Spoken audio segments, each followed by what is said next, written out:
আসসালামু আলাইকুম ওয়া রাহমাতুল্লাহি ওয়া বারাকাতুহু। সম্মানিত শিক্ষার্থী বন্ধুরা, আশা করছি আল্লাহর রহমতে আপনারা সকলে ভালো আছেন।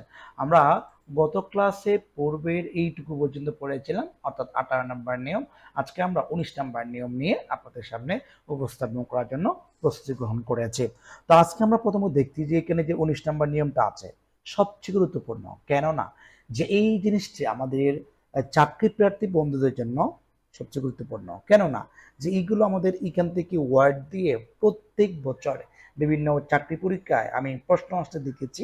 তো এখন আমরা দেখে নিব এখানে যে শব্দগুলো আছে, আমি উপরে লেখা আছে যে নিম্নোক্ত শব্দগুলো সাধারণত এখানে বলছে শব্দগুলোর পর সাধারণত ভার্বের সাথে আইএনজি ফর্ম হয়, অর্থাৎ কি হয় ভার্বের সাথে, অর্থাৎ ভার্বের সাথে কি হবে আইএনজি যোগ করতে হবে, এটা বলা আছে। ঠিক আছে, এরপর আমরা পরবর্তী দেখে নিব। পরবর্তীকালে যে ওয়ার্ডগুলো আছে, ওয়ার্ডগুলো আসলে তোলা পড়া সম্ভব না, যে আমি খালি শুরুতে কয়েকটা বলছি অ্যাডমিট আছে, আরেকটা হচ্ছে অ্যান্টিসিপেট, আরেকটা হচ্ছে অ্যাপ্রিসিয়েট, আরেকটা হচ্ছে অ্যাভয়েড, তারপরে দেখতে পাচ্ছি আমরা কমপ্লিট।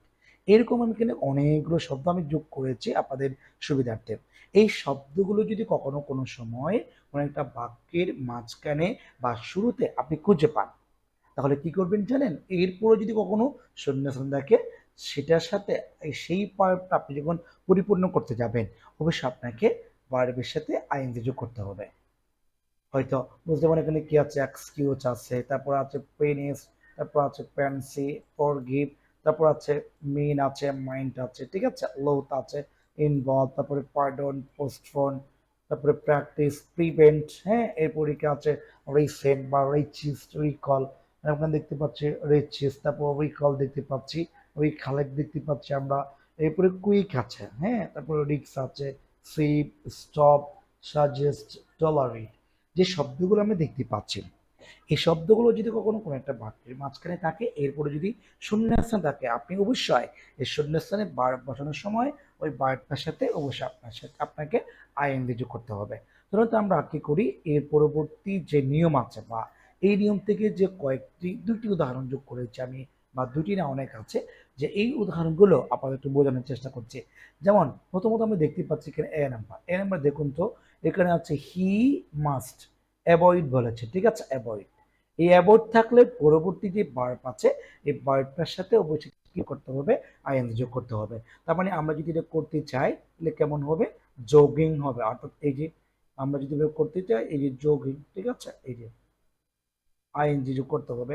এরপরে বি নাম্বার দেখতে পাচ্ছি শি ইজ কনসিডারিং আছে।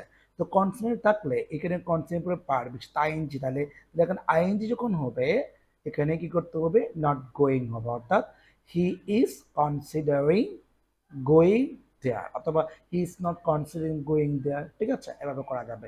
এরপর আমরা সি নাম্বারে দেখবো। সি নাম্বার দেখতে পাচ্ছি আই রিয়েলি এনজয়। এই এনজয় শব্দ থাকার কারণে এই শব্দটি অবশ্যই আইএনজি যোগ হবে। তার মানে এটা করতে গেলে কি হবে, স্পিকিং হবে, স্পিকিং, ঠিক আছে। এরপর আমরা কি করব, ডি নাম্বার দেখবো।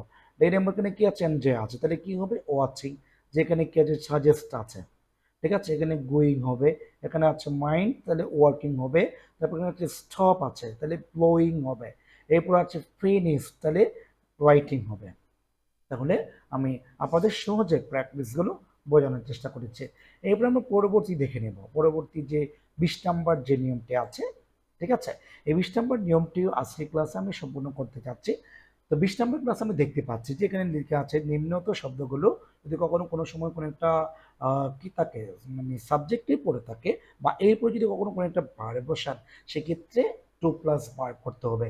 আর আমরা জানি কি টু প্লাস ভার্ব মানে হচ্ছে ইনফিনিটিভ, ঠিক আছে, ইনফিনিটিভ। তো আমরা জানি কি যে ইনফিনিটিভ যেটা আছে, ঠিক আছে, ইনফিনিটিভ যদি আপনি কখনো কোনো সময় বসান, সেই ক্ষেত্রে আপনাকে যেটা করতে হবে, মানে টু প্লাস ভার্ব, কি বলেছি, টু প্লাস ভার্ব, মানে ভার্ব প্লাস আইএনজি সেটা হচ্ছে যেভার, আর টু প্লাস পার্ট সেটা হচ্ছে পার্টিসিপল, ঠিক আছে। আমরা এখানে কতগুলো শব্দ দেখতে পাচ্ছি, এখানে দেখতে পাচ্ছি এই যে এখানে লেখা আছে অ্যাফোর্ড, অ্যাগ্রি, তারপর আছে অ্যাফেয়ার, তারপরে আমরা দেখতে পাচ্ছি আস্ক, ঠিক আছে, এখানে আজ দেখতে পাচ্ছি, তারপর লেখা হচ্ছে অ্যাটেম্প, তারপর হচ্ছে বিগ, তারপরে বিগিন, কন্টিনিউ, ডেয়ার, অনেক শব্দ আছে, হেজিটেট, হোপ, অনেক শব্দ আপনি যোগ করেছে। যে এইখান থেকে আমি যে শব্দগুলো দিয়েছি এগুলো যদি কখনো কোথাও কোথাও থাকে, সেক্ষেত্রে আপনাকে কি করতে হচ্ছে, টু প্লাস ভার্ব হিসেবে ব্যবহার করতে হবে। আমরা বিষয়টি বুঝতে পারলাম। এরপর আমরা পরবর্তী দেখে নেব। পরবর্তী আমরা এখানে দুটি আপনাদের সুবিধার্থে আমি কি করেছি, যে উদাহরণ যোগ করেছি, উদাহরণগুলো আপনারা দেখবেন বলে আশা ব্যক্ত করছি। যেমন এখানে লেখা আছে, যেমন আয় আছে, ঠিক আছে। আপনার এখানে একটা সমস্যা হচ্ছে, এখানে একটা শব্দ দেখতে পাচ্ছি আমরা, লাইক, ঠিক আছে। এই লাইক শব্দটি থাকলে বিশেষ করে দুটি ফরম্যাটে করা যায়। একটা হচ্ছে টু প্লাস ভার্ব, আর একটা হচ্ছে ভার্ব প্লাস আইএনজি। অর্থাৎ আপনি চাইলে এই বাক্যটা টু প্লাস ভার্ব দিয়ে করতে পারবেন, ভার্বের সাথে আইএনজি যোগ করতে পারবেন। অর্থাৎ আই লাইক ক্লিনিং পারবেন। আর এখানে দেখতে পাচ্ছি আমরা ইনটেন আছে, তাহলে টু স্টে হবে, টু স্টে, ঠিক আছে। আজকের ক্লাসটি এখানে শেষ করব। সবাই ভালো থাকবেন, সুস্থ থাকবেন। খুব শীঘ্রই পরবর্তী ক্লাসগুলো নিয়ে আপনাদের সামনে হাজির হব ইনশাল্লাহ। সেই পর্যন্ত সবাই ভালো থাকবেন, সুস্থ থাকবেন। আসসালামু আলাইকুম ওয়া রাহমাতুল্লাহ।